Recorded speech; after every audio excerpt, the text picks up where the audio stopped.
आए हो सिखावन को जोग, मथुरा ते तो पे ऊधो ये वियोग के बचन बतरावो न। कह रतना कर दया कर दरस दीनो, दुख दरिबे को तो पे अधिक बढ़ाओ। टूक टूक है मन मुकुर हमारो है, चूंकि हूँ कठोर बैन पावन चलावो ना। एक मन मोहन तो बस के उजारो हमें, हिय में अनेक मन मोहन दिखाओ।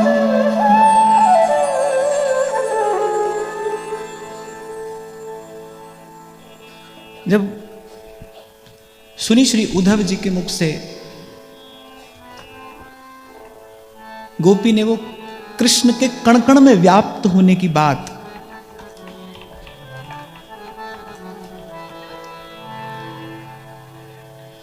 तो गोपी कहती है टूक टूक है मन मुकुर हमारो है, चूंकि हूँ कठोर बैन पाहन चलावो ना।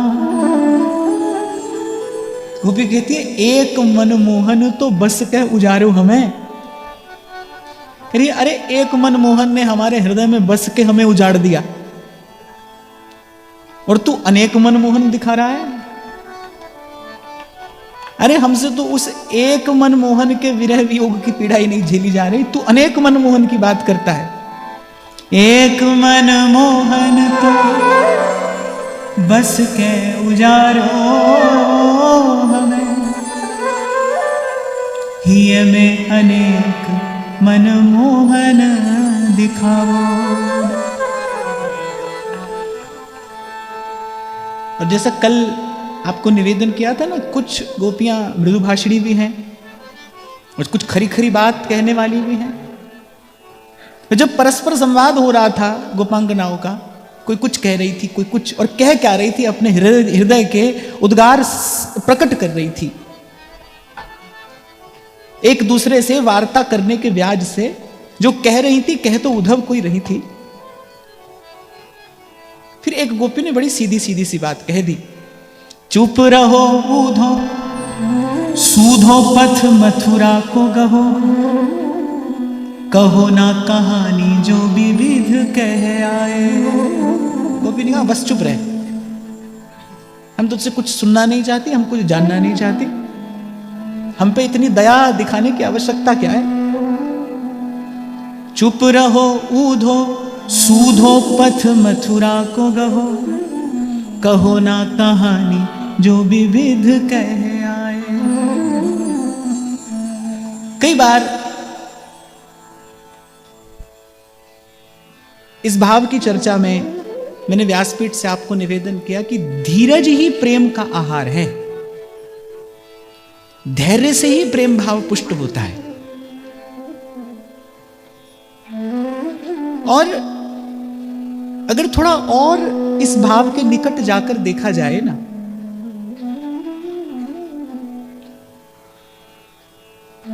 तो यह भी अनुमान लगाना कठिन हो जाता है कि प्रेम में वस्तुतः प्रतीक्षा के बाद मिलन है या मिलन के बाद की प्रतीक्षा है। यह कहना भी कठिन है कि वस्तुतः प्रेम का अर्थ मिलन है कि प्रतीक्षा है।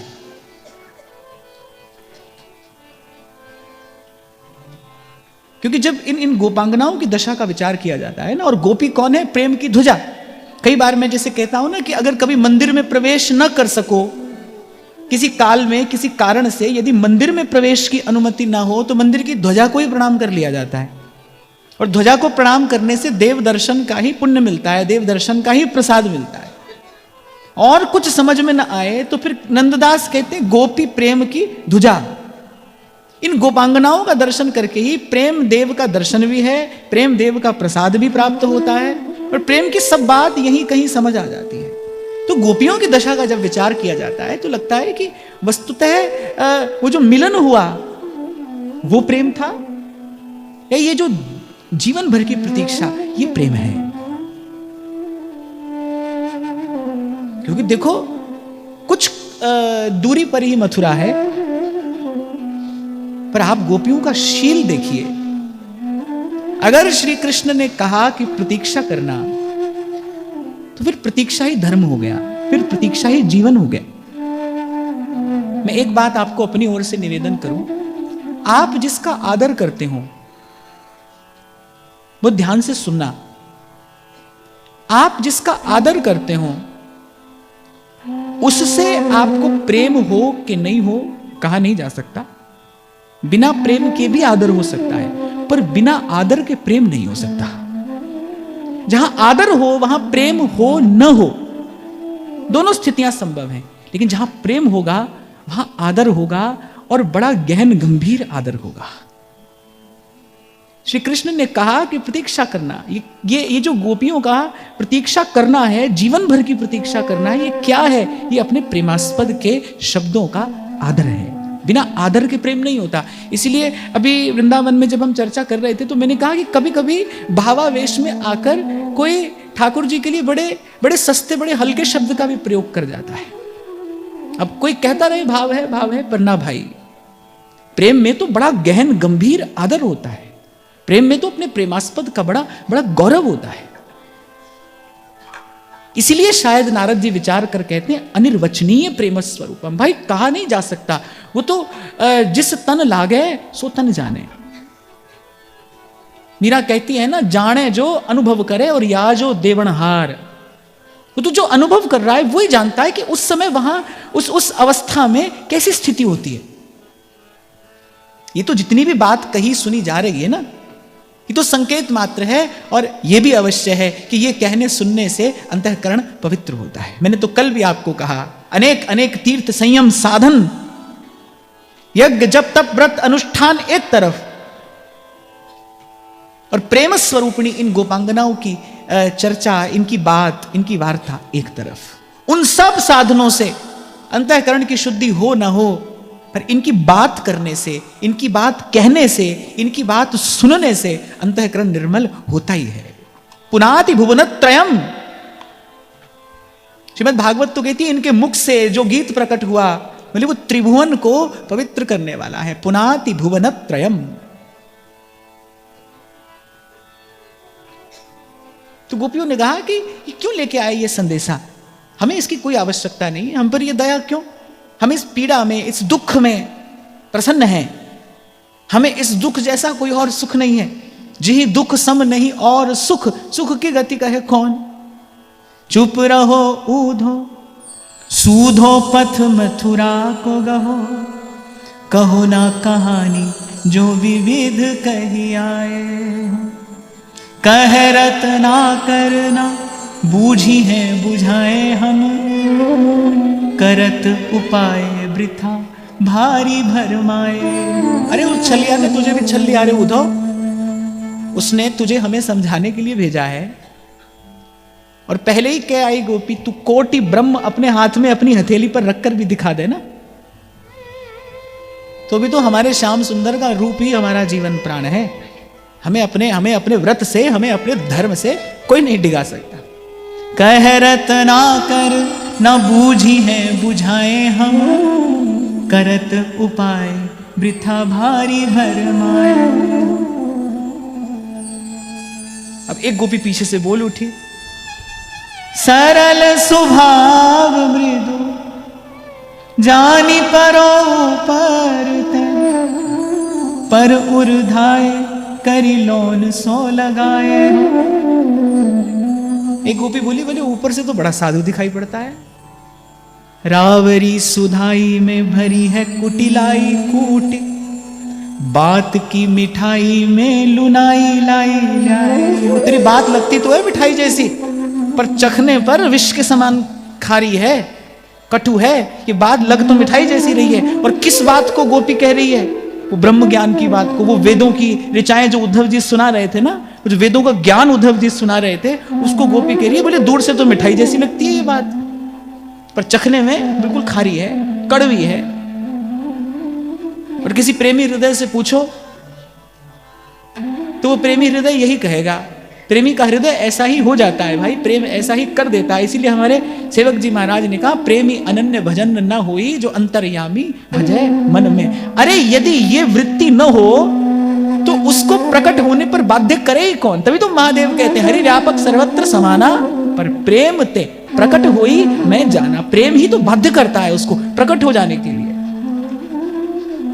कोई कहता रहे भले मनवाणी से परे है, हाँ सो तो है, होता होगा, रहे, पर भक्ति उसे मनवाणी का विषय बना देती है। प्रभु को प्रकट होना पड़ता है, उसे साकार होना पड़ता है। इसलिए मैं पुनः आपको कहूं, स्पष्ट करके कहूं कि मैं ऐसा नहीं कह रहा कि जो निर्गुण का भजन करते हैं वो कुछ अनुचित करते हैं। ना ना ना, अपने स्थान पर भाई जो है वो सब ठीक है। पर हम क्या करें भाई, हमको वो सब फीका लगता है, हमको वो सब अरुचिकर लगता है, हमारी उसमें कोई रुचि नहीं। हमें तो क्या चाहिए, हमारा आहार तो क्या है? थारी छवि प्यारी लागे राज राधावर महाराज, राधावर महाराज। इसीलिए श्री बाई साहब ने स्पष्ट कर दिया, जाके सिर मोर मुकुट, वो भगवान, वो ईश्वर, वो ब्रह्म, वो जो भी कह लो उसे, पर हमारा तो वो ये दूसरो न कोई, जाके सिर मोर मुकुट।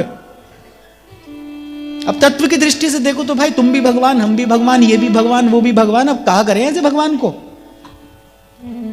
अब तत्व की दृष्टि से यदि विचार तो ठीक है, फिर तो सभी भगवान है, मैं भी, तुम भी, हम भी, ये सब भगवान ही भगवान है। पर अब करें क्या? मन का क्लेश तो नहीं जाता भाई इससे,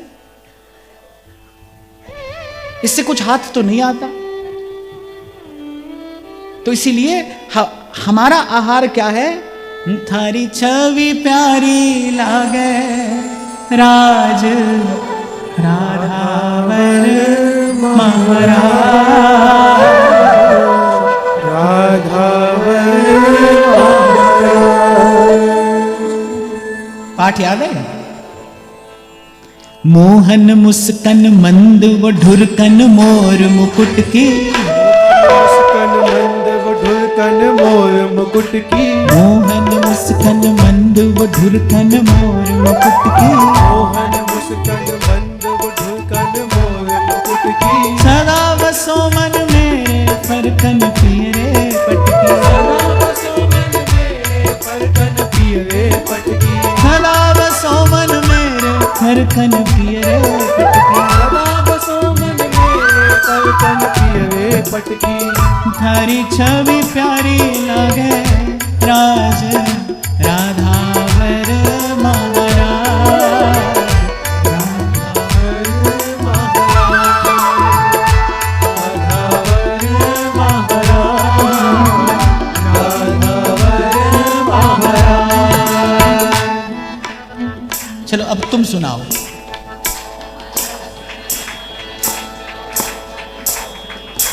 जैसे क्लास में होते हैं ना बैक बेंचर्स, पधारो,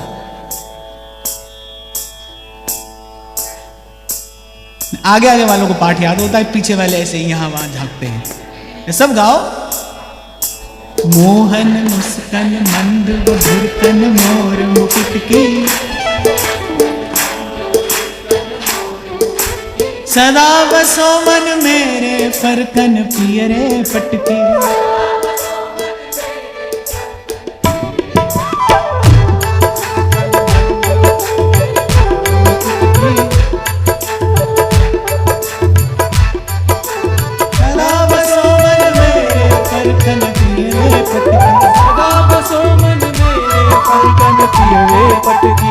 थारी छवि प्यारी लागे राज राधावर महाराज, राधावर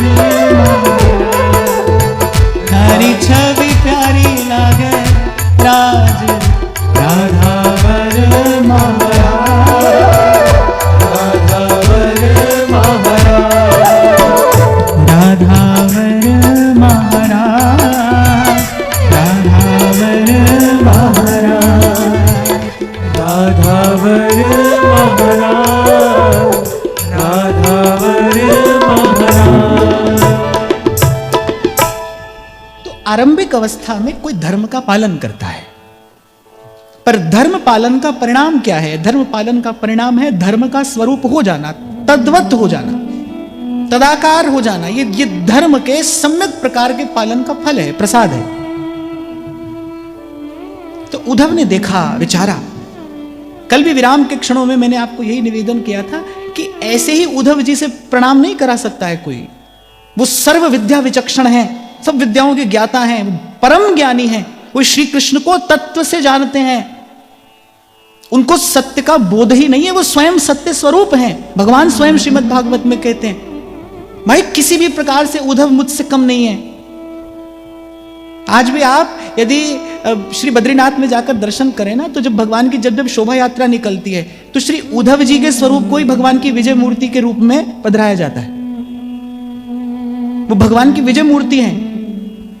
पर जब उद्धव जी ने गोपांगनाओं का दर्शन किया, उनकी बात श्रवण की, और फिर उद्धव जी ने विचार किया कि भाई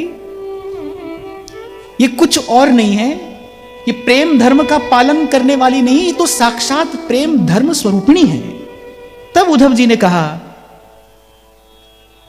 कबहु कहे गुण गाय श्याम के इन्हें रिझाऊं, प्रेम भक्ति तो भले श्याम सुंदर की पाऊं,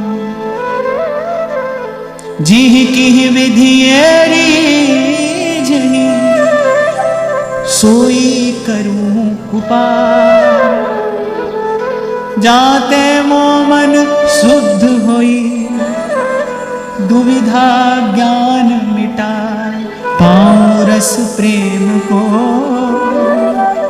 पाऊं रस प्रेम को।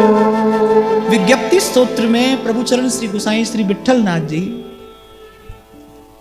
एक बार नहीं, अनेक अनेक अनेक बार अस्मदादि जीवों को यही संकेत भी करते हैं, यही संदेश भी देते हैं कि सदा सर्वकालीन भजनीयो ब्रजाधिपः।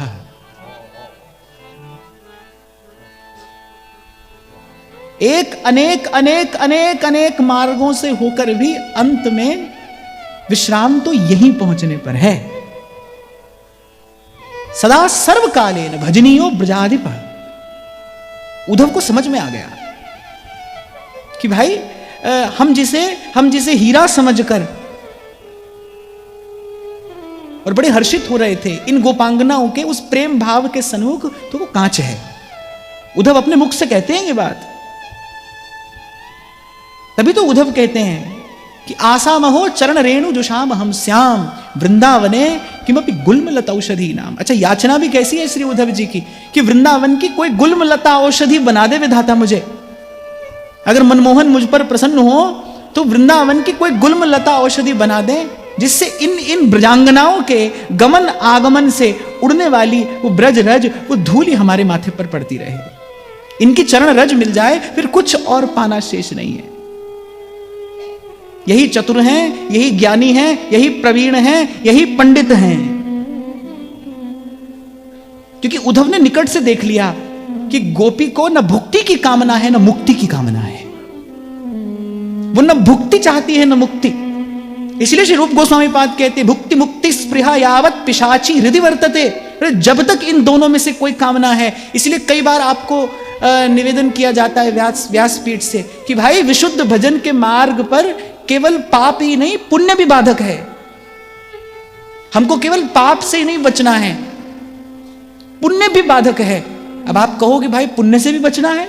हाँ, पुण्य से भी बचना है। तो मैंने पुण्य नहीं करें, पर उसे सेवा समझ के करें। इसीलिए हमारे आचार्यों ने जिस शब्द का प्रयोग किया, जिस भाव में हमें ढालना चाहा, वो भाव पुण्य नहीं है, सेवा है।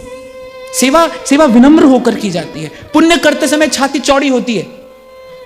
पुण्य करने का गर्व होता है, कर्तृत्व है पुण्य में।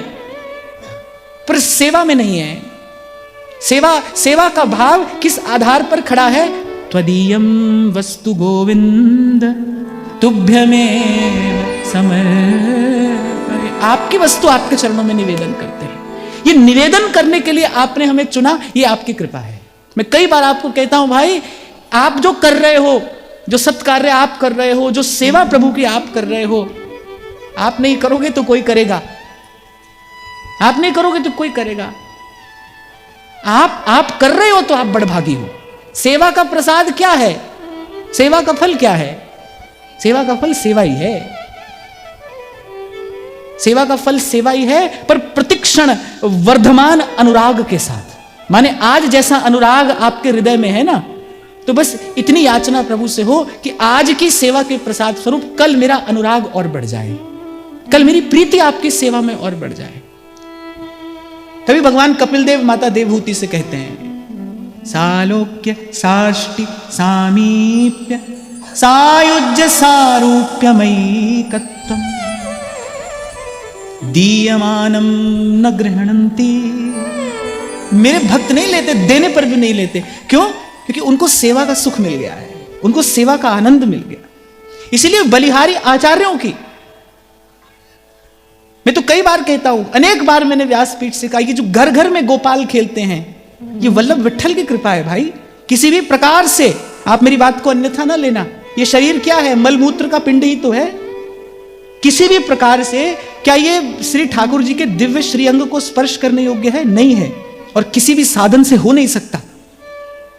यदि आपके मेरे जीवन में सेवा है तो उसके मूल में क्या है? केवल केवल और केवल प्रभु की नहीं, आचार्य की कृपा है। भगवान तो पहले भी थे, आज भी हैं और कल भी रहेंगे। वस्तु को होने में, वस्तु के होने में क्या सुख है, क्या दुख है? वस्तु के अनुभव में सुख है। वस्तु के होने में सुख दुख नहीं है। हो आपको मुझे खबर ही नहीं हो तो क्या सुख और क्या दुख? कोई वस्तु का अनुभव कराए तो उसका सुख है, तो उसका आनंद है। आचार्यों ने आकर आपको मुझे अधिकार दिया। इसीलिए मैं बार बार कहता हूं, भाई अपने भजन साधन से इस मार्ग पर सफलता नहीं है, आचार्य के संकल्प से सफलता है।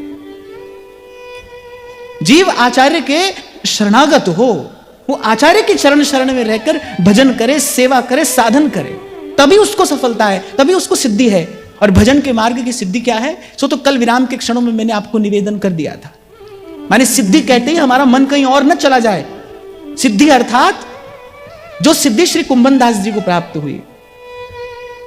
मैं उस घटना का जब भी स्मरण करता हूं, मैं तो कल भी आपसे कह रहा था ना भाई, जैसे आपका कभी कभी मन करता है ना गंगा नहाया है, किसी तीर्थ का दर्शन कर आए, तो मेरा मन जब होता है ना किसी तीर्थ का दर्शन करके गोता लगाने का, तो मैं तो ऐसे किसी रसिक संत की कथा का स्मरण कर लेता हूं, और बस वो जो हृदय भीग जाता है ना, ऐसा लगता है कि जैसे हमारा तीर्थ हो गया। मैं जब जब कभी इस घटना का स्मरण करता हूं कि सुबह श्री गुसाई जी ने आज्ञा दी कि श्री कुंभन दास जी आपको हमारे संग चलना है। अच्छा, कुंभन दास जी का भी शील देखिए, हृदय अधीर हो रहा है, वो किसी भी प्रकार से जाना नहीं चाहते, पर श्री गुसाई जी की आज्ञा है। इसलिए आरंभ किया मैंने आज इस भाव से कि आदर में प्रेम हो ना हो, पर प्रेम में बड़ा गहन गंभीर आदर होता है। बड़े आकुल व्याकुल हो गए, कुंभन दास जी का रोम रोम अकुला उठा चलने की बात मात्र सुनने से। लेकिन गुरु आज्ञा का गौरव मानते हुए कुंभन दास जी नतमुख चल दिए। सांझ ढली और जब नहीं रहा गया, जब वो धैर्य का बांध टूट गया, तो श्री गिरिराज गोवर्धन की ओर मुख करके सुबुक सुबुक कर रोते हैं। और गोसाई जी वो तो भाव प्रवीण है। गोसाई जी ने कहा, कुंभन दास जी आप बेगी पधारो, आप जाओ। श्री गोवर्धन नाथ आपके दर्शन को व्याकुल हो रहे हैं, आपके दर्शन को अधीर हो रहे हैं। ये भजन के मार्ग की सिद्धि है, ये भक्ति का प्रसाद है। कि श्री गोसाई जी ने कहा कि आप व्याकुल नहीं हो रहे, केवल आप व्याकुल नहीं हो, श्री जी बाबा भी आपके दर्शन को व्याकुल हैं, जाइए उनको सुख दीजिए। तो भक्त तो भाई भगवान का सुख होता है, वो सुख निदान का सुख है। तो जब उद्धव जी ने देखा कि भाई मैं तो कुछ और सोचकर आया था, पर यहां तो बातें ही कुछ और निकली, वस्तुतः छलिया ने मुझे छल लिया, ये गोपी ठीक कहती है, उसने मुझे छल लिया। उद्धव जी तो पढ़ाने आए थे ना, उद्धव जी तो ब्रह्म ज्ञान पढ़ाने आए थे, पर जब गोपांगनाओं की दशा देखी, तब उद्धव जी को लगा अरे मैं कहां आ गया।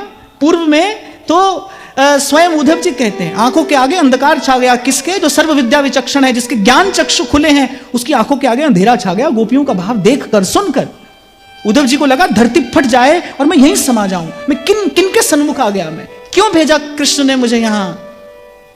क्यों आया मैं यहां? पर जब अब आ गया हूं, जी की विधि रीझही सोई करूं उपाय, जाते मोमन शुद्ध होई दुविधा ज्ञान मिटाए। उद्धव जी ने कहा जो बोझा रखा है सर पे, मन कर रहा है मैं सब उतार कर एक और धर दूं। पर आपको लगता होगा कुछ याद करना कठिन है, पर मुझे लगता है याद करने से कहीं कठिन है याद किए हुए को भुला देना। इसीलिए वैष्णव को तो विशेष सावधान रहना चाहिए भाई। मैं बात ये इसलिए कह रहा हूं, आजकल क्या होता है ना, दिन भर लोग अपने फोन पर दिन भर लगे हैं, बोले क्या कर रहे हैं? बोले सत्संग सुन रहे हैं, कथा सुन रहे हैं। ऐसे कुछ भी मत सुनिए, कुछ भी सुनना ठीक नहीं भाई। श्रद्धा बड़ी कोमल वस्तु होती है। एक और बात आपको अपने अनुभव से निवेदन करूं, श्रद्धा जितनी कोमल होगी विश्वास उतना सुदृढ़ होगा। श्रद्धा जितनी निर्मल होगी विश्वास उतना अविचल होगा। पर श्रद्धा बड़ी कोमल है, कांच के जैसी है वो, बिल्कुल कांच के जैसी, हल्की सी ठेस से आहत हो सकती है। ऐसे कुछ भी मत सुनो। एक स्थिति के बाद तो बहुत सावधान होकर आप श्रवण करना। एक स्थिति के बाद तो अपने भाव के अनुकूल वार्ता ही श्रवण करनी चाहिए भाई।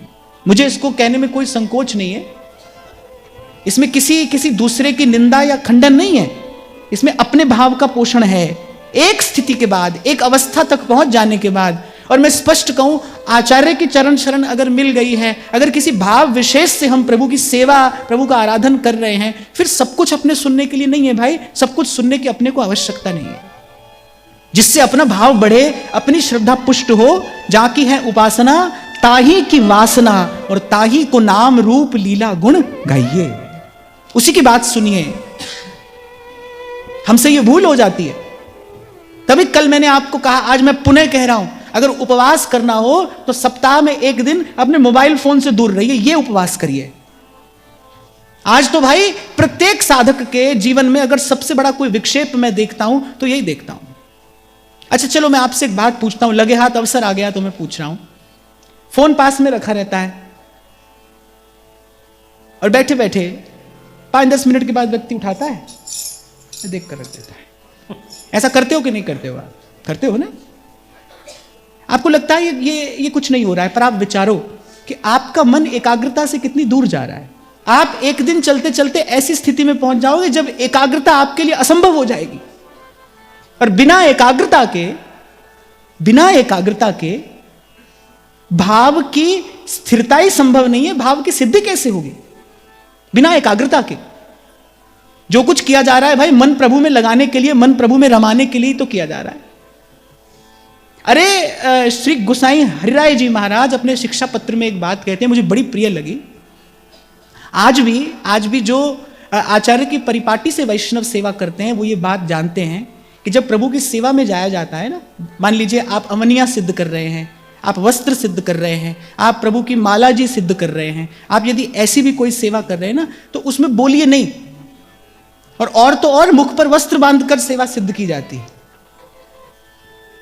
ताकि किसी भी प्रकार से कोई उच्छिष्ट भाव, कोई उच्छिष्ट वस्तु किसी भी प्रकार से अमनिया का स्पर्श नहीं करे। आप देखो जब दैहिक धरातल पर ऐसी शुद्धि रखी जाती है तो मन भी तो सेवा करते करते कैसे कैसे विषयों का स्पर्श कराता है। आप देखो हाथ से किसी और वस्तु के स्पर्श की आज्ञा नहीं है, सेवा के समय ऐसी सावधानी अपेक्षित है। और आप देखो मन तो पता नहीं कैसे कैसे विषय का स्पर्श करके आता है प्रभु की सेवा करते हुए। कैसे सेवा सिद्ध होगी, भाव में स्थिरता कैसे होगी और भाव की सिद्धि कैसे होगी। आप देखना कहीं सेवा आपकी ऐसी तो नहीं है जैसे मशीन अपना काम करती है, समय पर करके धर देती है, ऐसी सेवा ना रह जाए कहीं। इसलिए मैंने कहा सेवा का फल क्या है? सेवा का फल है सेवा। और कैसी सेवा? प्रतिक्षण बढ़ता अनुराग हो जिस भावना में। आज जिस अनुराग से, जिस प्रेम से आपने श्री जी की सेवा की है, कल वो अनुराग उससे अधिक हो, और फिर उससे अधिक हो, फिर उससे अधिक हो। हमारा वैष्णव का लक्ष्य यह होना चाहिए, केवल सेवा नहीं, बढ़ते अनुराग के साथ सेवा। नहीं तो कभी कभी तो मैं देखता हूं कि कुछ लोगों को सेवा की क्रिया सिद्ध हो जाती है। सावधान होकर सुनना, सेवा की क्रिया सिद्ध हो जाती है। वो बात करते करते, मन में कुछ विचार करते करते वो बाहर से सब कर लेते हैं, क्योंकि सेवा की क्रिया सिद्ध हो गई है। और मैं इसे सेवा नहीं कह रहा। जब चित्त की वृत्ति का निरोध हो, जब चित्त की वृत्ति केवल केवल केवल अपने इष्ट आराध्य की ओर प्रवाहमान हो, उसको सेवा कहा जाता है। वो सेवा है। जब अन्य विषय और वृत्ति का निरोध हो जाए तो वो सेवा है, जिसमें इष्ट को सुख हो। सेवा का मूल उद्देश्य क्या है? सेवे का सुख ही तो सेवा का मूल उद्देश्य है। आप जितना भी श्री मंदिर में दर्शन करते हैं, आप देखो ये जितना सब रस वैभव आप देख रहे हैं, इसके मूल में क्या है? इसके मूल में है भाई हमारे श्री जी बाबा को सुख हो, बस। और तो कोई उद्देश्य नहीं, कोई लक्ष्य नहीं, केवल प्रभु का सुख ही तो सेवा का उद्देश्य है। तो कभी कभी क्या होता है, सत्संग के अभाव में हम यहां वहां से कोई बात देख सीख पढ़ लेते हैं, लेकिन वो भाव आरंभ तो होता है, लेकिन अपनी पूर्णता की ओर अग्रसर नहीं हो पाता। इसलिए अब प्रसंग उपस्थित हुआ तो मैंने आपको ये बात निवेदन की कि आचार्यों की कृपा से भाई आपके मेरे जीवन में ये सौभाग्य का क्षण आया है। मैं फिर से गाऊंगा, ये तन धर बहुरो नहीं पइये, वल्लभ भेष मुरारी, परमानंद स्वामी के ऊपर सर्वस डारो वारी, सर्वस डारो वारी। ये पता नहीं कैसे ये बानक बन गया, कैसे ये संयोग बन गया। जिन्होंने जाना इस मर्म को, इस सत्य को, वो कहते हैं ये तन धर बहुरो नहीं पइये, वल्लभ भेष मुरारी, और परमानंद स्वामी के ऊपर सर्वस डारो वारी। तो उद्धव ने देखा, अरे इन गोपांगनाओं ने तो अपना सर्वस्व न्यौछावर कर दिया। गोपी केवल कहती नहीं है रोम रोम श्याम है, रोम रोम श्याम है, श्याम है, श्याम है। इसीलिए प्रथम दिन मैंने आपको निवेदन किया, आप जितना गोपी के निकट जाएंगे आपको उतना कृष्ण का स्पष्ट दर्शन होगा। आप जितना गोपी के पास जाओ, उसके भाव के आप जितना निकट जाओगे ना, देखो कितना कितना अद्भुत कौतुक है ये। आप जा तो गोपी के निकट रहे हैं, लेकिन दिखाई कौन दे रहा है? दर्शन श्री कृष्ण का हो रहा है। श्री कृष्ण की छवि स्पष्ट होती चली जाएगी, उनका रूप, उनका गुण, उनका स्वभाव।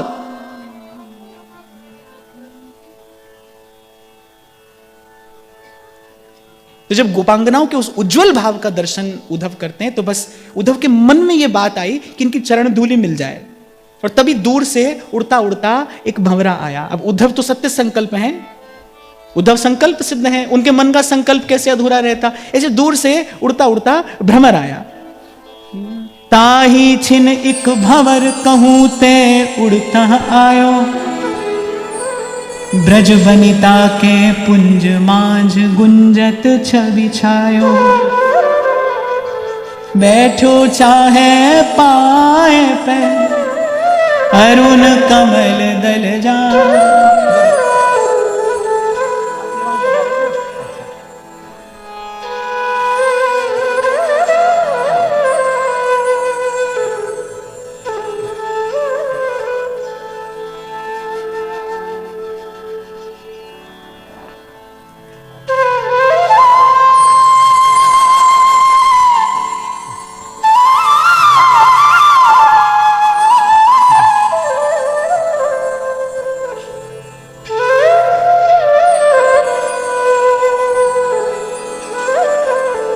बैठो चाहे पाए पर अरुण कमल दल जा, सोमन ऊधो को मनो प्रथम ही प्रगट्यो आन, मधुप को भेष धरी, मधुप को भेष धरी। श्री नंददास जी कह रहे हैं, ताही छिन एक भंवर कहूं ते उड़ता आयो।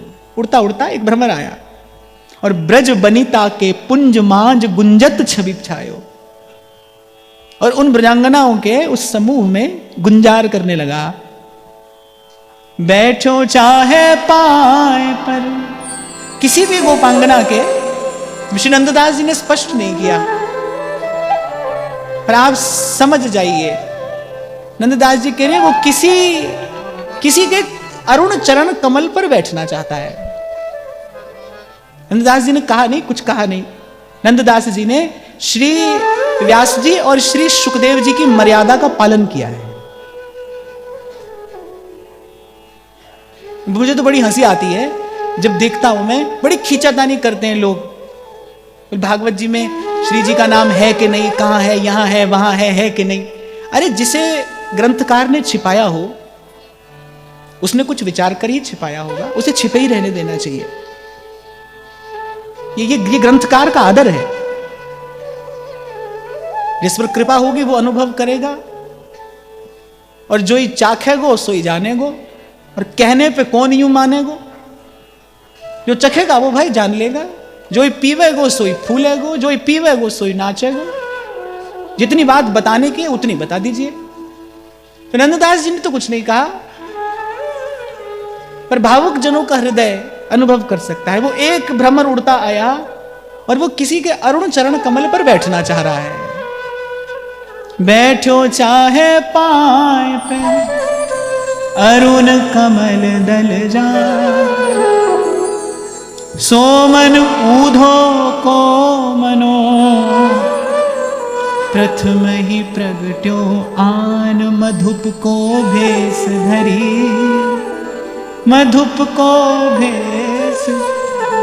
अब सीधे सीधे तो भाई कैसे इन गोपियों की चरण धूल मिले, कैसे श्री जी की चरण रज पाऊं।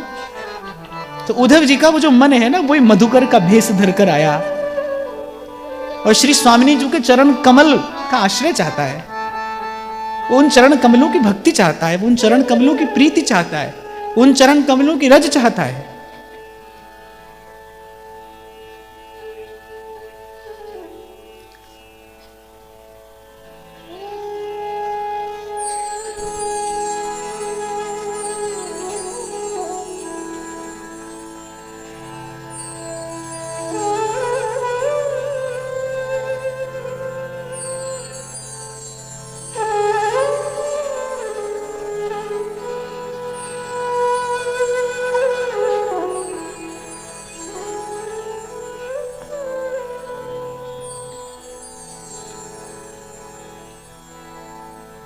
ताही भ्रमर सो कहत सबे प्रति उत्तर बातें,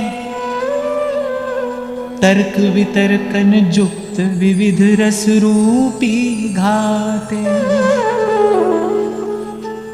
जैसे उस भमरे को देखा, गोपियां तो प्रेमावेश में हैं, वो तो उनको तो इस समय भाव का आवेश है। किसी भी श्याम वस्तु का दर्शन करते ही उनका भाव उद्दीप्त होता है। वो फूल पर बैठा भंवरा हो, वो नभ मंडल में छाए मेघ हो, या वो जमुना जी की श्यामल धारा हो, वो किसी भी श्याम वस्तु का दर्शन करती हैं तो उनको भावावेश हो जाता है। और भंवरा कैसा होता है, अगर आपने कभी भंवरा देखा हो निकट से, तो भंवरे का मुख होता है पीला, पीत। तो वो श्याम और पीत भ्रमर का दर्शन करके तो गोपियों को भावोद्दीपन हुआ। और पीतांबरधारी नवनील नीरद सुंदर श्याम सुंदर का स्मरण हो आया। उद्धव ने जो सुनाया गोपियों को, वो तो गोपांगनाओं ने सुन लिया। अब बारी थी उद्धव की। अब गोपियों ने सुनाना आरंभ किया। अब गोपियों का प्रेमोपदेश आरंभ हुआ। अब सीधे सीधे तो उद्धव जी से कुछ नहीं कहा। अब गुरुजनों को यदि कुछ निवेदन भी करना हो ना, तो हमारे यहां ऐसी मर्यादा है ना कि पट की ओट में गुरुजनों को कोई बात निवेदन की जाती है। ऐसे सीधे जाके कुछ नहीं कह दिया जाता। यदि श्रेष्ठ जनों को, गुरुजनों को कुछ कहना हो तो किसी ओट से विनम्रता पूर्वक बात कही जाती है। अब उद्धव जिसे तो सीधे सीधे गोपियों ने कुछ नहीं कहा। क्यों भाई, कृष्ण के सखा हैं, इसलिए हमारे सदा समादरणीय हैं। गोपियों ने तो उद्धव जी की ही परिक्रमा लगानी शुरू कर दी थी। संदेशा लेकर आए हैं, श्याम सुंदर के हैं, हमारे प्रियतम के देश से आए हैं, प्रियतम के सखा हैं। तो गोपियां बड़ा आदर कर रही हैं, लेकिन मन की बात भी कहनी है, सो कैसे कहें। सो उस भंवरे के ब्याज से गोपियों ने अपने प्रेम की सब बात उद्धव जी से कही। जन पर सो मम पाए हो, गो आनंद रस चो, तुम ही सो कपटी हूँ तो नागर नंद किशोर यहाँ ते दूर हो, यहाँ ते दूर हो। भंवरा आता है ना तो उसे यूं हाथ से हटाने का प्रयास किया जाता है। ऐसे गोपी ने कहा कि अरे अरे हमारे पांव क्यों पड़ता है। गोपी ने कहा वो छलिया भी ऐसे ही हमारे पांव पड़ता था। जन पर सो मम पाए हो गयो आनंद रस चोर, तुम ही सो कपटी हो तो नागर नंद किशोर यहाँ ते दूर हो, यहाँ ते दूर हो। कल आरंभ में आपको स्मरण हो तो मैंने कहा था कि जो अनुभव करके कहेगा वो कह के अनुभव करा देगा, जो देखकर बताएगा वो बताकर दिखा देगा, और जो रसपान करते करते लीला का गान करेगा वो लीला का गान करते करते रसपान करा देगा। नंददास जी की वाणी समर्थ है, वो दर्शन करा देती है। को कहे रे मधुप तुम्हें लाजो नहीं आवत, स्वामी तुम्हारो श्याम दुकुबरी दास कहा। एक ने कहा क्यों रे लज्जा नहीं आती। कौ कह रे मधुप तुम्हें लाजो नहीं आवत, तुझे लज्जा नहीं आती। और जो तेरा स्वामी है, अभी बात गोपी किसे कह रही है, भंवरे को कह रही है कि उद्धव जी को कह रही है। लेकिन उद्धव जी से सीधे सीधे नहीं कह रही। स्वामी तुम्हारो श्याम कुबरी दास कहा। कुबरी दास समझ गए, बोले वो कुब्जा का दास कहलाकर और बड़ा गर्वित हो रहा है। यहां ऊंची पदवी होती गोपीनाथ कहा। अरे यहां था तो पदवी ऊंची थी, संसार गोपीनाथ कहता था, गोपीजन वल्लभ कहता था, गोपिका कांत कहता था। यहां ऊंची पदवी होती गोपीनाथ कहा। अब जदुकुल पावन भयो, दासी जूठन खाए कछु तो बोल, अब कछु तो बोल। गोपी ने कहा अरे यहां थे गोपीनाथ कहलाते थे, वहां कुब्जा के दास होकर बड़ा यश बढ़ गया। तो बोले अब जदुकुल पावन भयो, बोले अब यदुकुल पवित्र हो गया उस दासी की जूठन खा के। अब तो गोपियों को अवसर मिल गया कि भाई अब तो जो मन में है वो सब कह दो। ये संदेशा लेकर आया था, अब कुछ लेकर भी जाना चाहिए। और बिल्कुल उचित है, इन प्रेम देवियों की पूजा करने की अभिलाषा उद्धव के मन में जगी है, तो इन प्रेम देवियों से कुछ प्रसाद भी मिलना चाहिए। और जैसी भेंट वैसा प्रसाद, जैसी भेंट होती है वैसा ही प्रसाद मिलता है। भीष्म जी से किसी ने पूछा, बोले इतने बाण आपको मिले। बोले मैंने ठाकुर जी को भोग भी तो बाणों का ही लगाया था। युद्ध क्षेत्र में मैंने ठाकुर जी को भोग भी बाण का ही लगाया था, तो प्रसाद में भी बाण ही मिलने थे। अब ये तो मेरी उनकी बातें हैं, या वो जाने या मैं जानूं। तो उद्धव जी को प्रसाद भी मिलना था। तो गोपी कहने लगी उस भंवरे से, क्यों रे यहां ऊंची पदवी होती गोपीनाथ कहा। अब जदुकुल पावन भयो, दासी जूठन खाए कछु तो बोल रे, कछु तो बोल। अरे हमारी बात का उत्तर तो दे। अब यदुकुल यशस्वी हो गया, अब यदुकुल की कीर्ति बढ़ गई। वहां कृष्ण ने उस दासी की जूठन खा ली, कुब्जा के दास होकर रह गए। जाने क्या क्या गोपी बोल रही है। पर यहां भाई मैं एक बात बिल्कुल अपनी ओर से निवेदन करना चाहता हूं। सबने कुब्जा के विषय में क्या क्या कहा, सबने कहा, सब कहते हैं, कहते रहेंगे।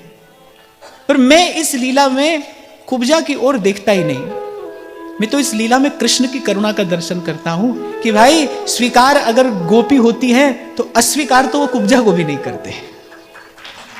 कम वा दयालुम शरणम व्रजेम। क्योंकि भाई जब गोपियों की वार्ता हुई तो जो भजनानंदी हैं, जो खूब भजन करने वाले हैं, जो प्रेमी हैं, जो अनुरागी हैं, जो भगवदीय हैं, उनको तो बड़ा अवलंब मिला कि जो प्रसाद गोपियों को मिला वो उन्हें भी मिलेगा। पर जब कुब्जा को स्वीकार किया तो हम जैसों को बड़ा सहारा मिलता है कि भाई यहां तो वो कुब्जा को भी स्वीकार कर लेते हैं। ऐसी कवन प्रभु की रीत, बिरद हेतु पुनीत परिहरि, पामरन पर प्रीत। ऐसी कवन प्रभु की रीत। को कहे अहो मधुप, कौन कहे तुम्हें मधुकारी, लिए फिरत बिस जोग गांठ प्रेमी बधकारी। एक गोपी ने कहा, अरे कौन तुझे मधुकर कहता है, किसने तेरा नाम मधुकर रख दिया? अब श्री कृष्ण का भी एक नाम मधुकर है। गोपी ने कहा, किसने तेरा नाम मधुकर धर दिया? लिए फिरत बिस जोग गांठ प्रेमी बधकारी। अगर बहुत बोलचाल की भाषा में मैं कहूं ना तो गोपी कह रही है, बगल में छुरी और मुख में, मैंने जो बात तो बड़ी मीठी करे, इसकी चेष्टा तो लगे कि बड़ी सुंदर है, बड़ी मधुर है, उसको लगे कि जैसे हमसे बड़ा हितैषी और कोई नहीं है, पर उसकी सब क्रिया का, चेष्टा का अंतिम परिणाम क्या हो? पीड़ा। वो देख के पीड़ा जाए अंत में। तो गोपी कहती है कि कौन मधुकर कहता है तुझे, कौन मधुव्रत कहता है तुझे? अरे तेरी गांठ में तो विष है, तू जिसका स्पर्श करता है। गोपी ने कहा कि तू जिसका स्पर्श करता है, तेरा तो हसन औरों का मरण, और बस जान हाथ से धोना है। हमारे कल्याण पुजारी तो कहते थे सांप के खाए को मंत्र लगे। सांप काट जाए किसी को तो बोले मंत्र से उसका विष उतर जाता है। बोले सांप के खाए को मंत्र लगे, पर या कि आंख के खाए को मंत्र न तंत्र।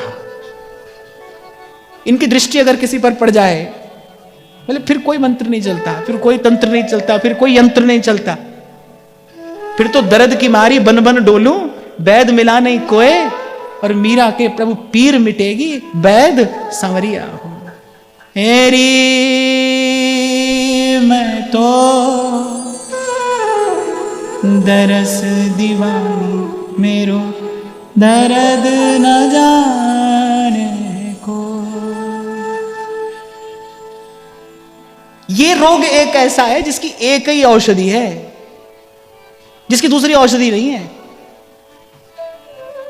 बिरहा की जो आंच लगी तन में, हो जाए गिरी जमुना जल में, जमुना जल सबरो सूखी गयो, हो जाए परी धरती तल में, तहां रेत फटी पाताल गई, तहां शेष जर्यो धरती तल में।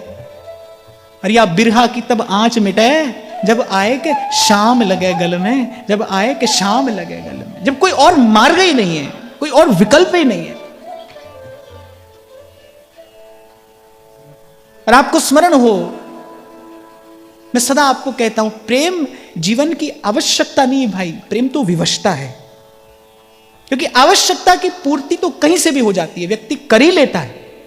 साम दाम दंड भेद लगाकर, छल से, बल से, बुद्धि से, विद्या से व्यक्ति अपनी आवश्यकता की पूर्ति कर लेता है, उसको कम अधिक भी कर लेता है। आवश्यकता पर नियंत्रण है। Desire can be controlled. आवश्यकता पर आपका मेरा नियंत्रण है, वो कम अधिक भी की जा सकती है, उसकी पूर्ति भी कहीं से भी संभव है।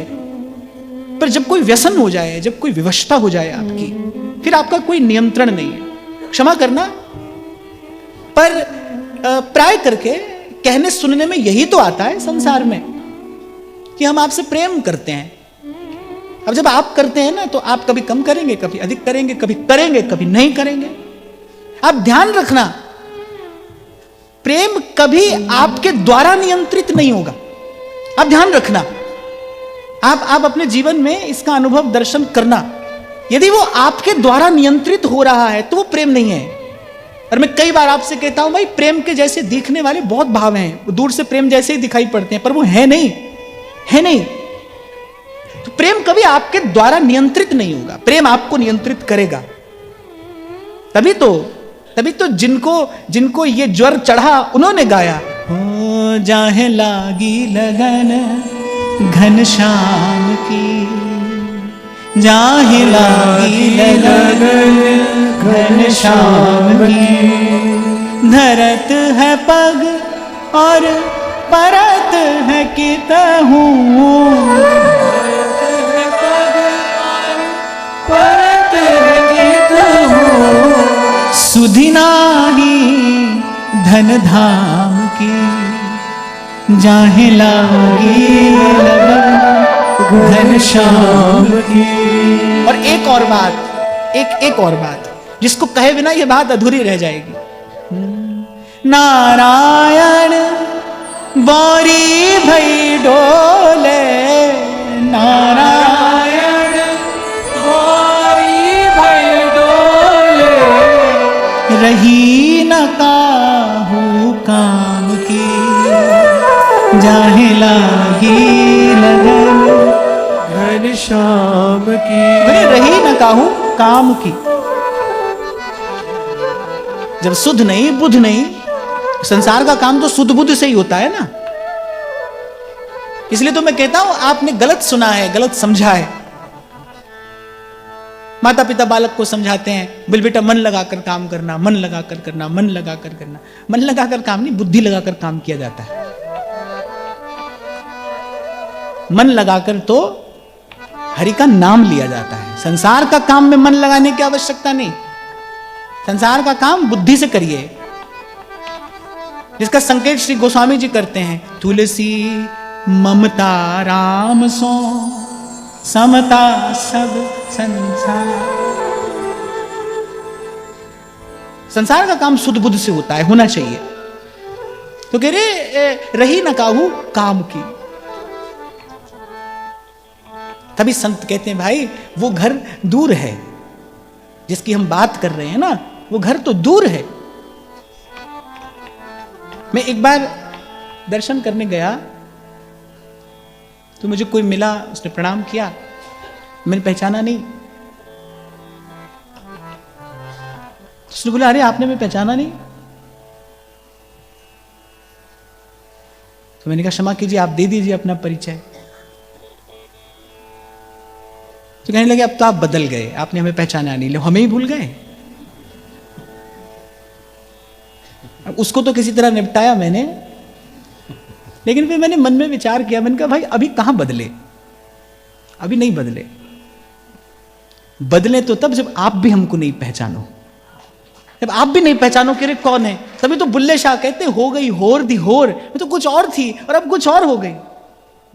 नारायण बारी भई डोले, नारायण बारी भई डोले, नारायण बारी भई डोले, नारायण बारी भई डोले, रही न काहू काम की,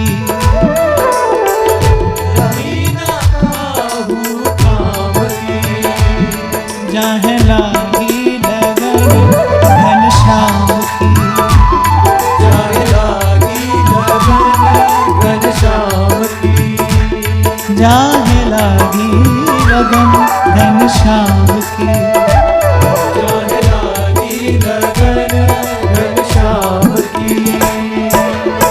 नारायण बारी भई डोले, नारायण बारी भई डोले, नारायण ऐसे नहीं ताली बजाते बजाते, नारायण बारी भई डोले, रही न काहू काम की, रही न काहू काम की, जाहे लागी लगन घन श्याम की, जाहे लागी लगन घन श्याम की, जाहे लागी लगन घन श्याम की, जाहे लागी लगन घन श्याम की। मोहन मुस्कन मंद वढुरकन मोर मुकुट की, मोहन मुस्कन मंद वढुरकन मोर मुकुट की, मोहन मुस्कन मंद वढुरकन मोर मुकुट की, सदा बसो मन मेरे फरकन पियरे पटकी, सदा बसो मन मेरे फरकन पियरे पटकी, सदा बसो मन मेरे परकन मेरे पटकी। सदा बसो मन मेरे परकन पियरे पटकी। तारी छवि प्यारी लागे राज राधावर महाराज, राधावर महाराज, राधावर महाराज, राधावर महाराज। और एक बात लगे हाथ आपको और बता दूं, जब तक संसार के काम के हो तब तक संसार का जंजाल नहीं छूटने वाला। बात तो थोड़ी अटपटी है पर सच्ची है। जब तक संसार का कोई काम आपसे बनता है, आप छोड़ दो वो नहीं छोड़ेगा। हम जानते हैं इस बात को। जैसे दांतों के बीच में जिह्वा रहती है ना, उसी तरह रहना पड़ता है इस संसार में, छिपा के, बचा के, दुरा के।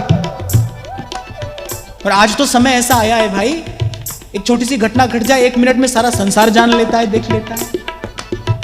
और उसके बाद जो गले में आफत पड़ती है वो तो हम जानते हैं। इसलिए कह रहा हूं, बिल्कुल जैसे दांतों के बीच में जिह्वा रहती है ना, ऐसे रहना पड़ता है संसार में। साधक को तो ऐसे ही रहना चाहिए। और जिस स्थान पर प्रभु ने हमको बैठाया है, हमको तो आपसे भी सहस्र गुना अधिक सावधानी की अपेक्षा है। आप ये नहीं समझना मैं उपदेश कर रहा हूं तो मेरा मार्ग बिल्कुल सीधा है, आपका कठिन है। ना भाई, मेरा आपसे भी कठिन है, मेरा आपसे भी कठिन है। ये जो मान है, यश है, प्रतिष्ठा है, ये तो जैसे हैं सो हैं। लेकिन इस मान, यश और प्रतिष्ठा की जो आदत है ना, वो बड़ी भयंकर है। वो जीव को प्रभु से विमुख कराकर ही छोड़ती है। इसका अभ्यास ना हो जाए, ये बहुत सावधान रहना पड़ता है इस स्थान पर। मुझे याद आती हैं एक कवि की 4 पंक्तियां, बहुत बरस पहले मैंने सुनी थी, पर बड़ी काम की बात। वो कहता है, दिए बुझाती और शोलों को भड़काती है। दिए बुझाती, शोलों को भड़काती है, आंधी को भी दुनियादारी आती है। दिया तो बुझा देती है और दबी हुई अग्नि को प्रकट कर देती है, घर जला देती है किसी का। कहती दिए बुझाती, शोलों को भड़काती है, आंधी को भी दुनियादारी आती है। अरे यार, दूर ही रहना इस मशहूरी से। कोई साधक है, वो कह रहा है कि अरे यार, दूर ही रहना इस मशहूरी से, ये वो नागिन है अपने बच्चे खाती है। इसलिए मैंने कहा भाई, मैं केवल आपको नहीं सुना रहा हूं, मैं भी सुनता हूं, सुन रहा हूं, केवल कह नहीं रहा हूं, सुन रहा हूं। और आपसे कहीं अधिक कठिन मार्ग मेरा है। ये जो चकाचौंध है, ये जो आप जय जय जय जय जय जय करते हैं, इसकी बुरी आदत पड़ जाती है भाई, इसकी बुरी आदत पड़ती है। इसलिए मुझे गर्दन झुकाकर निकल जाना पड़ता है आपके सामने से, आपकी ओर बिना देखे। मेरे लिए रास्ता बहुत कठिन है भाई। इसलिए तो अंत में सदा आपसे यही कहता हूं, भाई मुझे आशीर्वाद देना। आप सबके आशीर्वाद की मुझे अपेक्षा है। ये मार्ग मुझे मिला है और चल तो पड़ा हूं, पर निभ जाए, ये बड़ी बात है, निभ जाए। तो जिनकी बात ये रसिक संत कहते हैं ना, वो बात तो दूर की है, जब रही ना काहू काम की। तो मैंने विचार किया, मैंने कहा भाई, तो अभी कहां बदले हम? अभी नहीं बदले, बदले तो तब जब आप भी ना पहचाने हमें। तो ठीक है, इन रसिकों की कृपा है, हम गा रहे हैं। गाते गाते कभी ध्याने लगेंगे, वो भी अपने बल से नहीं, अपनी सामर्थ्य से नहीं। ये जो गा रहे हैं ना, इसमें कुछ है ऐसा जो उठाकर संसार के किसी गर्त से, जो उठाकर संसार के गहन अंधकार से ले जाएगा हमें इस प्रेम के उज्जवल मार्ग पर। नारायण बारी भई डोले, नारायण बारी भई डोले, नारायण बारी भई डोले, नारायण बारी भई डोले, रही न काहू काम की, रही न काहू काम की, जागी लगन घनश्याम की, जागी लगन घनश्याम की, जह लागी